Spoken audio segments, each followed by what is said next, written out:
꽉 막힌 우리 정치의 맥과 혀를 시원하게 뚫어드립니다. 돌아온 김성태가 정치 협치 책임집니다. 정치 일타 김성태가 풀어줍니다. 정치의 맛. 김성태 국민의힘 중앙위원회 상임의장 모셨습니다. 안녕하세요. 예, 안녕하세요. 김성태입니다. 한 주 어떻게 보내셨습니까? 뭐 아무래도 우리 당은 지금 전당대회 때문에 네. 뭐 상당히 바쁘게 돌아가고 있고 네. 또 민주당도 뭐 이 천공 의혹으로 네. 뭐 날이 새는 줄 모르고 지금 공격하고 있지 않습니까? 그런데 그 천공 의혹은 뭐예요? 그러니까 대통령 집무실하고 관저를 이렇게 하는데 먼저 역술인이 왔다 갔다 한 그러니까 갔다는 거 이제 아니에요? 대통령 집무실 이전 관련해 가지고 그 용산 터를 이제 보러 왔다는 거 아니겠습니까? 네네. 보러 왔어요? 이건 지금 이 천공 의혹이라는 것은 지난번 정의당 국회의원을 하신 김종대 의원이 네. 작년 12월 달에 이 문제를 얘기했죠. 제기했죠. 예. 제기를 하고 자기도 이걸 아주 심층적으로 네. 그분도 뭐 언론 출신이니까 네. 상당히 심층적으로 이걸 파헤쳐 보려고 노력을 했어요. 네. 그렇지만 이게 뭐 그런 정확한 내용이 드러날 수 있는 그런 사실과 관련된 내용이 아니라는 걸 알고 본인도 이걸 적고 있지 않습니까? 그런데 이번에 다시 뭐 부성찬 전 국방부 대변인이 예. 책을 뭐 발간하면서 예. 그 내용을 내나 그대로 실은 건데 네. 그 이상 이하도 아닌 거죠. 아니 그런데 예. 육군 참모총장한테 직접 들었다는 거 아니에요? 그 당시 뭐 남영신 총장한테 들었다고 하지만은 네. 막상 요 근래 많은 언론인들이 네. 당시 문재인 정권의 이제 마지막 육군 참모총장인 그분에게 예. 그 내용을 취재를 하지만은 자기는 모른다는 거 아닙니까? 네. 지금 모른다고는 하고 있는데 그런데 예. 의장님은 다 잘 알고 두루두루 친하고 모르는 사람이 없고 얘기 안 하는 사람이 없잖아요. 김용현 경호처장하고 한번 물어보셨어요 이거? 김용현 경호처장이 저희 당에 예. 제가 중앙위원회 의장하고 이제 저희 중앙위 뭐 산하에 이제 네. 국방안보분과 위원장을 하신 분이에요. 예. 그래서 저랑 뭐 솔직히 잘 알고 있습니다만 네. 이분은 참 청렴결백하고 아주 꼿꼿한 장수 출신이에요. 청렴결백한데 역술에는 또 능할 수도 있잖아요. 그렇지 않습니다. 청렴결백하게 역술을 좋아할 수 있어요. 아니요. 이분은 그 항상 우리 당에서도 네. 늘 팩트 아니면은 네. 그때 우리가 야당인 시절에도 네. 국방안보 분야를 가지고 네. 우리가 이건 여차 잘못하면 우리가 당하는 거기 때문에 네. 명확한 팩트를 가지고 네. 우리도 공격해야 되고 진실을 말해야 된다. 이렇게 늘 이야기하는 사람이에요. 아 그래요? 그런 사람이기 때문에 이 사람이 오죽하면은 윤석열 정부 들어서고 대통령 집무실에서 이 뭐 어떤 그 추측성 언론이나 그런 뭐 음해성 기사가 많이 양산돼도 고발 행위 없었잖아요. 이번에는 이 고발을 하는 것은 그만큼 이 악의적 프레임에 대해서 용납하고 넘어갈 수 있는 사안이 아니다고 판단했기 때문이죠. 그런데 예. 아무튼 CCTV 좀 공개하고 휴대전화 위치 추적 확인해 보면 된다. 이건 그 경호처장도 한 얘기인데 예. 빨리 사실관계를 이렇게 따져서 더 이상 이거 누가 가짜 뉴스를 유포하고 있는지 누구 말이 맞는지 빨리 확인할 필요가 있는 것 같아요. 그러니까 지난번 뭐 저 강남 뭐 저기 예? 그게 뭐 대통령하고 한동훈 장관까지 청담동 술자리 의혹은 가짜로 지금 예, 그런 것처럼 이게 카드라 이런 내용 가지고 그걸 가지고 자, 그 언론에서도 옛날에 주진우 기자처럼 이게 뭐 한 거리가 하나 잡히면은 이걸 어떻게 추적해서라도 실체적 진실에 접근해서 그걸 기사 보도가 돼야 되는데 그렇지 못하면은 괜히 이게 대통령과 관계된 이 집무실 이전을 얼마나 과학적으로 그 많은 수많은 행안부를 비롯한 국방부 또 경호처 관계 이 전문가들이 다 참여해서 이루어진 일을 갖다가 어떻게 역술이나 한 사람이 들어갈 수 있겠느냐? 뭐 허리 말은 도사라고 자처하는 사람들이 예. 이걸 좌지우지합니까? 그건 말이 안 되는 이야기죠. 근데 의장님 예.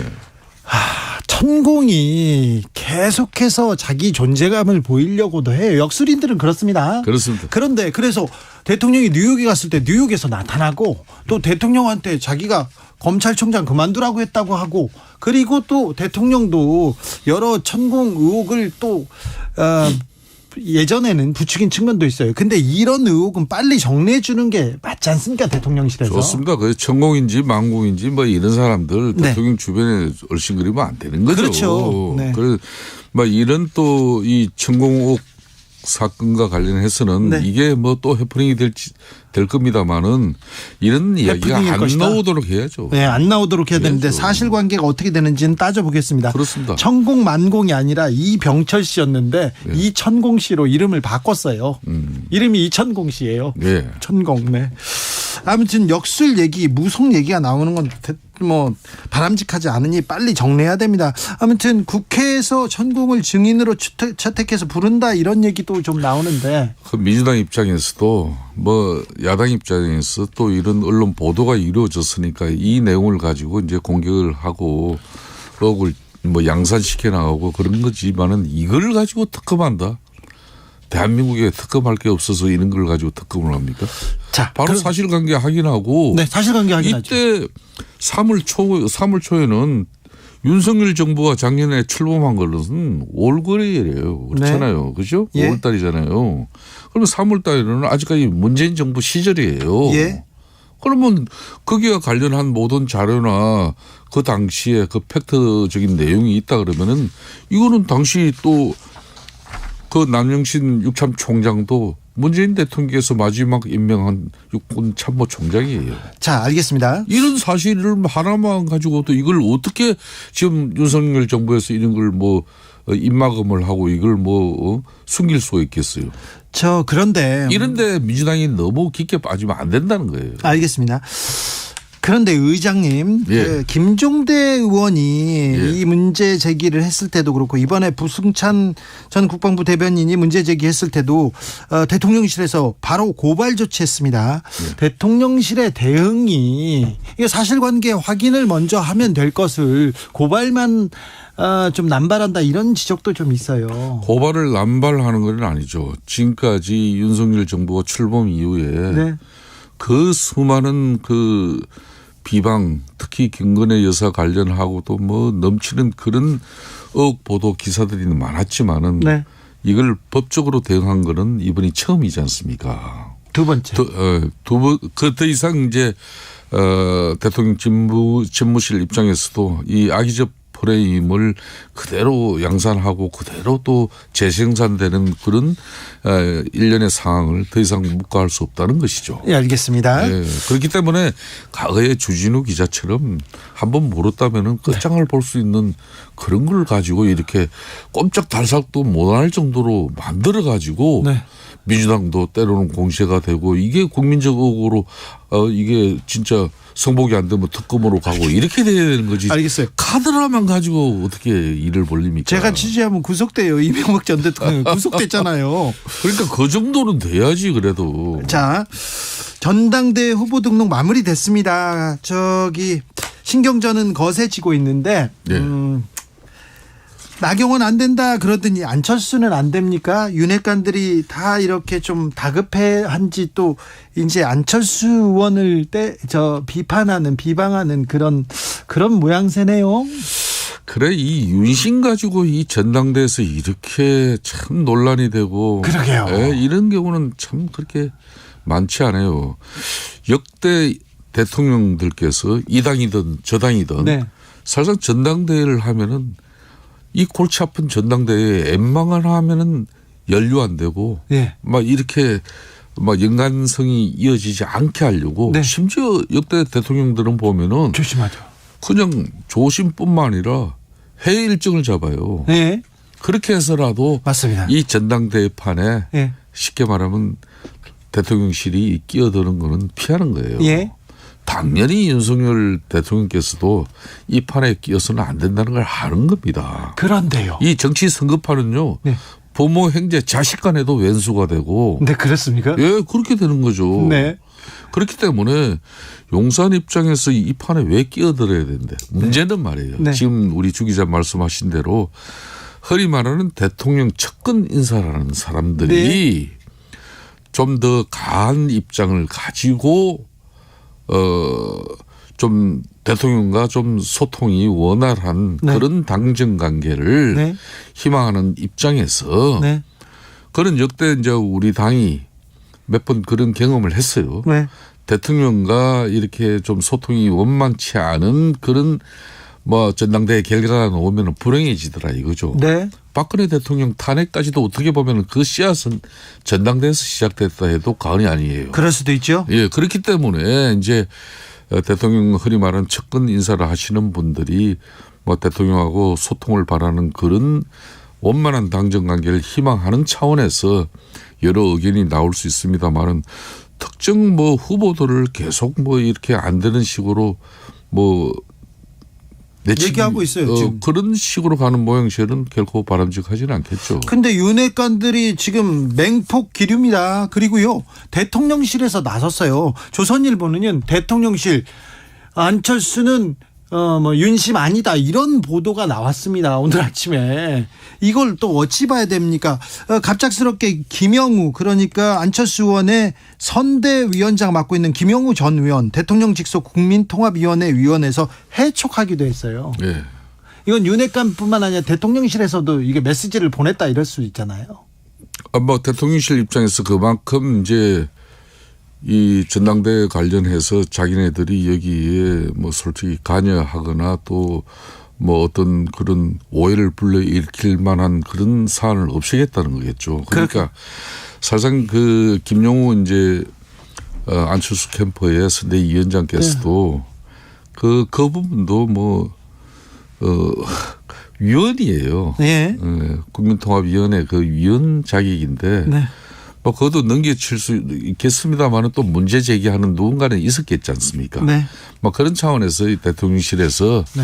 뭐 대응인 것이고 다만 이제 왜 용산에서도 안철수 후보는 안 될까요? 대통령의 윤심이 아니다. 예. 이런 입장까지 뭐 굳이 왜 냈을까요? 밝힐 이유는 없죠. 그러니까 자, 그런데 윤심 가지고 이야기할 사람은 유일하게 대통령 한 사람밖에 없어요. 자, 그런데 민심 당심 유승민 나경원 다 쳐냈다고 할 수 있어요. 이제 안철수가 올라오니까 또 쳐낸다 이런 얘기가 되는데 자, 왜 나경원은 안 되는 겁니까? 왜 안철수는 안 되는 겁니까? 대통령들은 왜 이 사람들 대표감 아니라고 보는 겁니까? 자, 뭐 있는 그대로 말씀을 드리면은 네. 집권당의 숙명적인 한계가 있어요. 집권당의 숙명적인 한계. 이제 깊이 한계라는 있는 게 것은 나옵니다.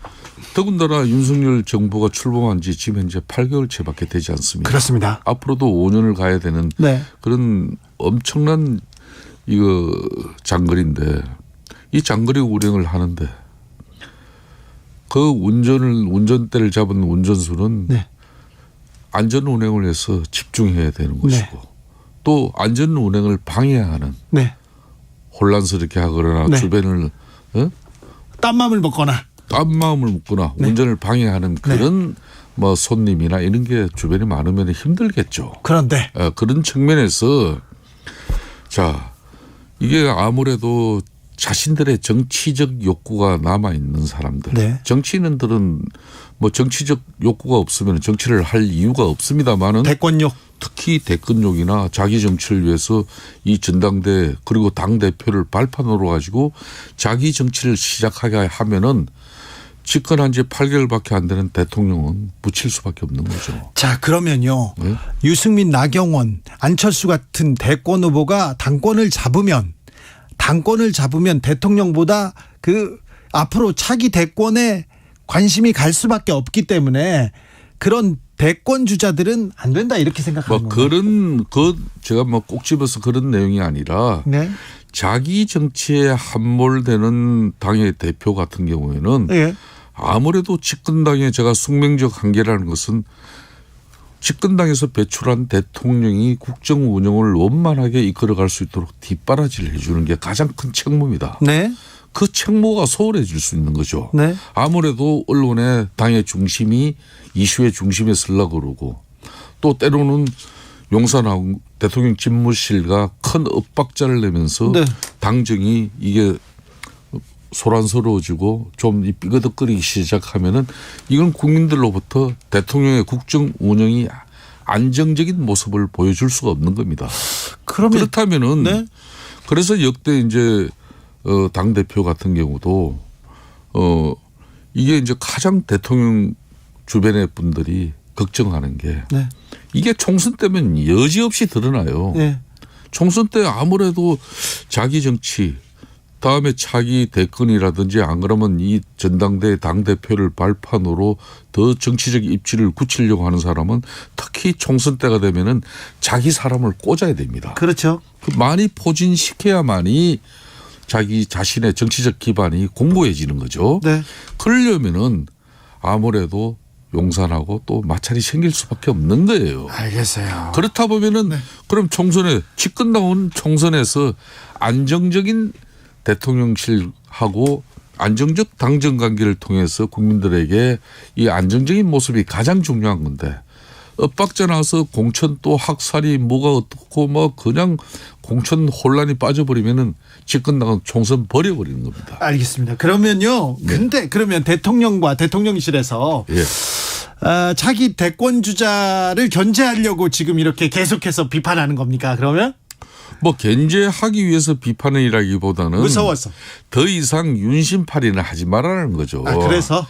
그러니까 정치적으로. 저는 뭐 솔직히 그래요. 네. 이 윤심팔아서 대통령이 당 대표가 되려는 사람이 있다면 그것도 문제지만은 네. 윤심은 가만히 있는데 왜 굳이 윤심을 가지고 맞다 아니다 그러냐 이거죠. 윤심이 계속 뭐 이 당무에 그리고 이 선거에 개입하니까 지금 얘기하는 거 아닙니까? 사실상 지금 대통령실에서 지금 감나라 배나와라 지금 정치하고 있잖아요. 당권 경쟁에. 대통령은 아닌데 네. 정확하게 이야기를 하면 대통령 측근 인사들이 네.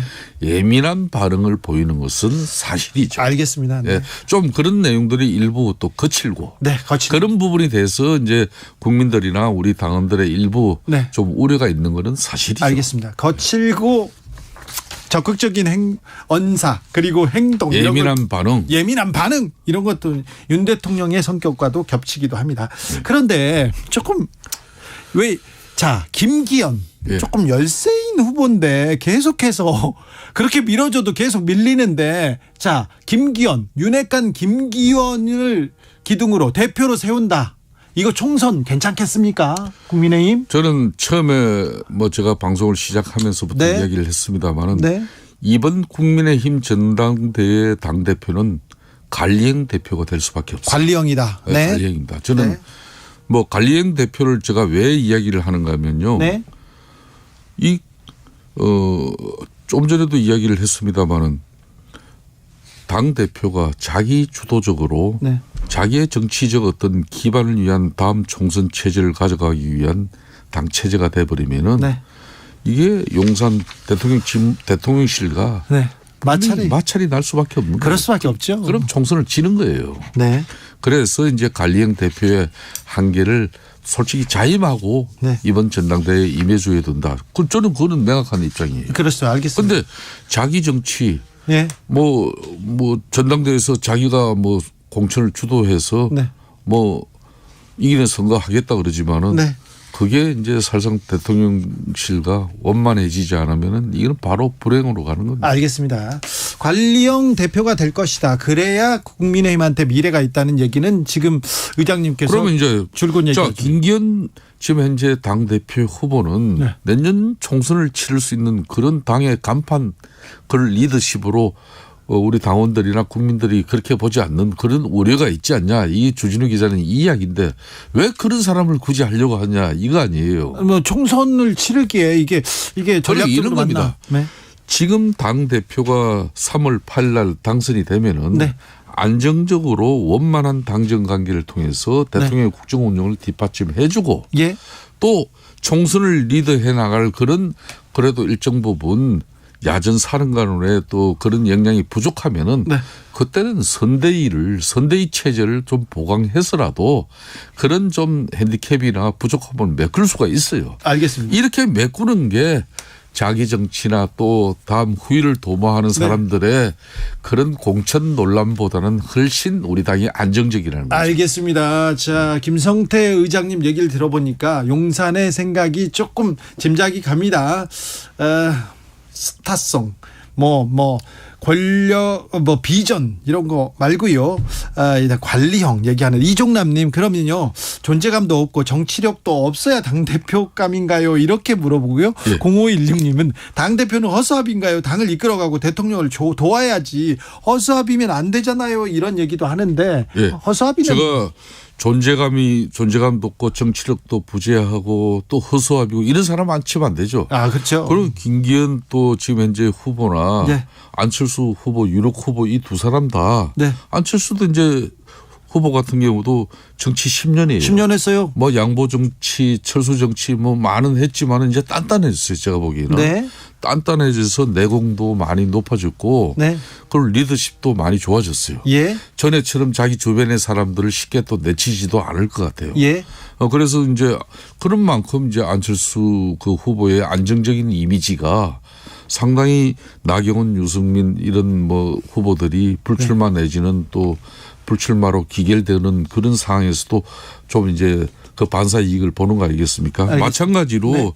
김기현 후보 같은 경우도 그동안 정책위 의장, 원내대표 또 울산시장 하면서 많은 위기 상황을 극복해내는 그런 리더십이 있어요. 다만 이분은 대통령하고 각을 세우면서까지 자기 정치를 하려고 하는 사람은 아니다. 네, 이야기예요. 관리를 잘할 것이다. 예. 여기까지 얘기할게요. 예. 자, 근데 국민의힘에서도 민생, 예.